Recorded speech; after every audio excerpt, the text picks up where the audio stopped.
খ্রিস্টান ধর্মের অনুসারীদের সবচেয়ে আনন্দের দিন আজকের এই দিনটি ঘিরে ধর্মের অনুসারীদের থাকে নানা ধরনের আয়োজন। দর্শক আমন্ত্রণ জানাচ্ছি এটি নিউজের নিয়মিত আয়োজন আমাদের কথা অনুষ্ঠানে। সঙ্গে আছি আমি স্বপন আহমেদ।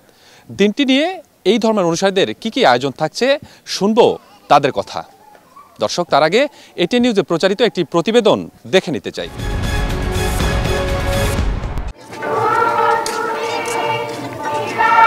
খ্রিস্ট ধর্মাবলম্বীদের বিশ্বাস অনুযায়ী 2000 বছর আগে এই দিনেই বেথলেহেমের এক গোয়ালঘরে কুমারী মাতা মেরির কোলে আসেন খ্রিস্ট ধর্মের প্রবর্তক যীশু খ্রিস্ট।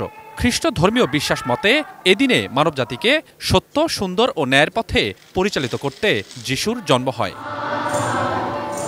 এবারেও যীশু খ্রিস্টের জন্মদিনটিকে ধর্মীয় নানা আচার ও উৎসবের মধ্য দিয়ে উদযাপন করছে খ্রিস্টান ধর্মের অনুসারীরা। সকাল 6:30টায় গির্জায় প্রার্থনার মধ্য দিয়ে শুরু হয় আয়োজনের সূচনা। ভক্তরা অংশ নেন প্রার্থনায়। রাজনৈতিক অস্থিরতা কাটিয়ে দেশের সকল ধর্মের মানুষ শান্তিতে বাস করুক, সারা বিশ্বে ছড়িয়ে যাক প্রশান্তির বার্তা। প্রভুর কাছে এমন প্রার্থনা করেন ভক্তরা। আমরা প্রার্থনা করেছি যেন আমাদের আগামীতে যেন সরকার প্রতিষ্ঠিত হবে, সে সরকার যেন একটা স্থিতিশীল, গণতান্ত্রিক এবং দেশের জনগণ জাতির জন্যে যেন আমরা সবসময় একসঙ্গে পথ চলতে পারি, একসঙ্গে কাজ করতে পারি।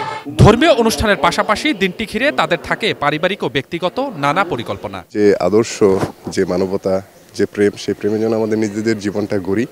আমরা সাধারণত এই প্রার্থনাগুলোই আমাদের নিজেদের জন্য করি। এই দিনটা অন্যান্য ধর্মের যেমন ঈদ পালন করেন, আপনারা সারাদিন খাওয়া দাওয়া, ঘোরাফেরা, নামাজ পড়েন, তেমন আমরাও সকালে চার্চের মাধ্যমে দিনটা শুরু করি। বাবা মায়ের সাথে গির্জা এসেছে ছোটরাও। প্রার্থনার পাশাপাশি তারাও আনন্দে মেতেছে আজ। আজকে আমি সারাদিন ঘরে গিয়ে বন্ধুদের সাথে খেলবো এবং ওদের সাথে মজা করে খেলবো। প্রভুর কাছে যাব, আমাদের নতুন বছরে যেন অনেক ভালো যায়, আমাদের লাইফটা যেন খুশিতে যাইতে পারি, এটাই।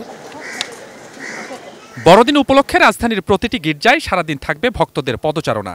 অপ্রীতিকর ঘটনা এড়াতে প্রতিটি গির্জায় রয়েছে আইন শৃঙ্খলা রক্ষা বাহিনীর শক্ত অবস্থান। স্বপন আহমেদ, এটি নিউজ, ঢাকা। দর্শক প্রতিবেদনটি দেখলাম। এবারে চলুন দিনটি ঘিরে ধর্মের অনুসারীদের কি আয়োজন থাকছে এই সম্পর্কে তাদের কাছ থেকে জেনে আসি। আমরা সবাইকে নিয়ে একসাথে খাওয়া দাওয়া করি, বিভিন্ন আয়োজন করি, গান বাজনা করি, একসাথে একদম আত্মীয় স্বজনদের বাসায় যাই, তারপরে খাওয়া দাওয়া করি, ফুর্তি করি। ওই রকমই একদম সবাই মিলে, অনেক দিন যাদেরকে দেখি না, যাদেরকে চিনি না, হঠাৎ করে একদিন এই সময়টা যীশু খ্রিস্টের জন্মদিনে আমরা সবাই মিলে একসাথে হই, আনন্দ করি, এটাই। আমাদের যীশু খ্রিস্টের জন্মদিন আমরা সবাই পালন করছি। হ্যাঁ, ওই হিসাবে আমরা সবাই করতেছি, উৎসবটা পালন করতেছি। যীশু খ্রিস্ট আমাদের মাঝে চলে আসছে, বাস এটাই আর কি আমাদের সবচেয়ে প্রভুর কাছে আমরা যেটা আমাদের তো প্রকাশে বলা যাবে না, মনে মনে যেটা করা যায় সেটাই আর কি। হ্যাঁ, সবাই যেটা চাই সেটাই হবে, আর আশা করি সবার আশা পূরণ করবে প্রভু যিশু। বছর পর বছর ঘুরে আসে, আমরা যেন এই দিনটাকে যেন সুন্দরভাবে আনন্দ করতে পারি এবং ঈশ্বরের কাছে প্রার্থনা করব এবং দেশের জন্য এবং সবার জন্য যেন প্রার্থনা করি, দেশের জন্য শান্তি ফিরে আসে। বিশেষ করে আমাদের বর্তমানে যে সিচুয়েশন আছে, এই সিচুয়েশনগুলো যেন সুন্দরভাবে ফিরে আসে, শান্তি ফিরে আসে, সেটাই আমরা বেশিরভাগ আমরা প্রার্থনা করব। আমাদের মূল উদ্দেশ্য হলো এটা, এবং আমরা আত্মীয় স্বজন সবাই যেন আমরা সুন্দরভাবে এই দিনটাকে যেন কাটাইতে পারি, এই জন্য আমরা আজকে দিনটার জন্য খুব, এবং আমাদের এই আনন্দটাকে সবার কাছে যেন বিলে দিতে পারি আমরা আমাদের খ্রিস্ট বিশ্বাসীর জন্য। বড়দিনে সম্প্রীতির প্রত্যাশা সবার, এ বিষয়ে আমাদের কথা অনুষ্ঠানে খুলনা থেকে সঙ্গে আছি আমি মোহাম্মদ অসীম। জানবো এ বিষয়ে সাধারণ মানুষের ভাবনা। বাংলাদেশ বরাবরই সম্প্রীতির দেশ ছিল, এখনও আছে, ভবিষ্যতে থাকবে। আমাদের এখানে এই দেশে হিন্দু, মুসলিম, বৌদ্ধ, খ্রিস্টান আমরা খুব শান্তিতে একত্রিত হয়ে বসবাস করি। আর আজকে বড়দিনে আমার প্রার্থনা দেশটা যেন আরও সুন্দর দিকে দিকে এগিয়ে যায়, সমৃদ্ধিতে। বর্তমানে যে পরিস্থিতি চলছে, অস্থিতিশীল করার চেষ্টা করছে মানুষ, কিছু খারাপ মানুষ। আমি চাইবো যে আমার দেশটা যেন সে আগের মতো সুন্দর থাকে, সমৃদ্ধিশালী থাকে। আজকের দিনটা হচ্ছে আমাদের জন্য খুব বিশেষ একটা দিন। আর এই দিনে আমরা চাইবো যীশু খ্রিস্টের কাছে প্রার্থনা আমাদের একটাই, যে আমাদের দেশ যেন আরও স্বাভাবিক হয়। যে পরিস্থিতি, খারাপ পরিস্থিতি যাচ্ছে, এই পরিস্থিতি যেন বের হতে পারে। আমাদের ভিতরে যেন সাম্প্রদায়িকতা আসে, আমরা যেন সবাই এক তারে যেন আমরা থাকতে পারি। প্রত্যেকটা ধর্মাবলম্বী মানুষদের জন্য আমাদের একটাই প্রার্থনা, যে আমরা যেন মিলেমিশে এক হয়ে আমাদের দেশটাকে গড়তে পারি। সবাই একসাথে বসবাস করাটাই তো মানুষের ধর্ম। ধর্মটা তো ম্যাটার করে না, সবাই মিলেমিশে থাকাটাই আমরা আসলে চাই, যাতে সবাই আমরা মিলেমিশে থাকতে পারি। ধর্মটা পরে, আগে মানুষের সাথে মানুষের সম্পর্ক। সম্প্রীতি আমরা সবাই যেন একসাথে থাকতে পারি, সবার উৎসবে যেন সবাই একই সাথে উপভোগ করতে পারি এবং সবার আনন্দ যেন ভাগাভাগি করে নিতে পারি। বড়দিন আসলে এখানে আমরা সম্প্রীতি তো আসলে ঠিকই আছে। বাংলাদেশে যে ধর্ম বর্ণ নির্বিশেষে সবাই আমরা একসাথেই বিভিন্ন প্রোগ্রামগুলো উদযাপন করি।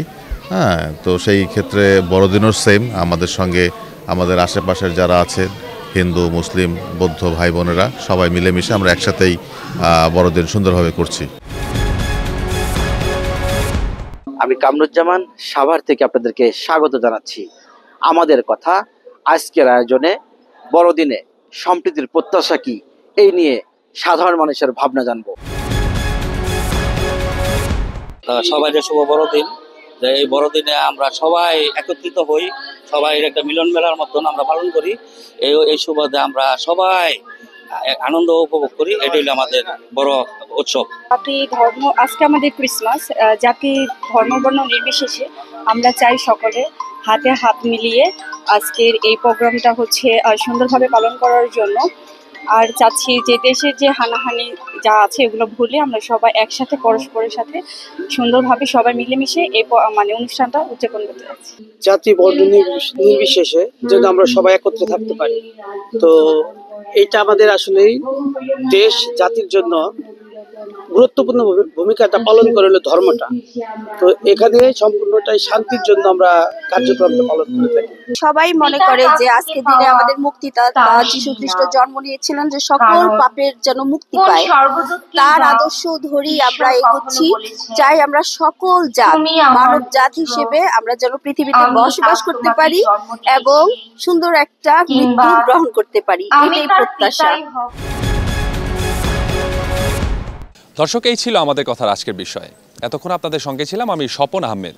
আবারও নতুন কোনো বিষয় নিয়ে, নতুন কোনো আয়োজন নিয়ে আপনাদের সঙ্গে যুক্ত হব। ততক্ষণ পর্যন্ত ভালো থাকুন, সুস্থ থাকুন আর দেখতে থাকুন এটিএন নিউজ।